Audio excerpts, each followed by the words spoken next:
Nkwanirizaako gwe munnange akyagyekuumiddeko ensi Buganda anti munnange ensi Buganda kuno kwe kwaffe Kawanda Musoke ow'ennabalanga Bukoba Kyaggwe akaala amatendo nze nkubuuzaako nateera olunaku olwaleero kansuubire nti munnange oli bulungi munnange nno olunaku olwaleero nsaba atwajjukanyeeko ku bino nabyo ate tubimanye obadde okimanyi munnange nti amannya g'ebika agamu gagenda gafa so nga ate okufa kwago nkuba kwoleka akufa kwazimu ku mpisa zaffe n'obulombolombo ko n'ebyafaayo byaffe nga Abaganda kale raba olwaleero nkuwa amannya gano n'ebigakwatako omanye lwaki watuumibwa erinnya eryo.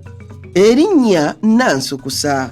Erinnya nno lino munnange ly'abawala nga liva mu kigambo ensukusa ekitegeeza ekitooke ekito ekitannaba kussa. Edda Abaganda nga bakatandika okulima n'okusimba ensuku oli yajjanga ewa munne alabe oba alinayo okutooke oli n'amuddamu nti nedda ensuku nsa ebitooke munnange bikyali bito.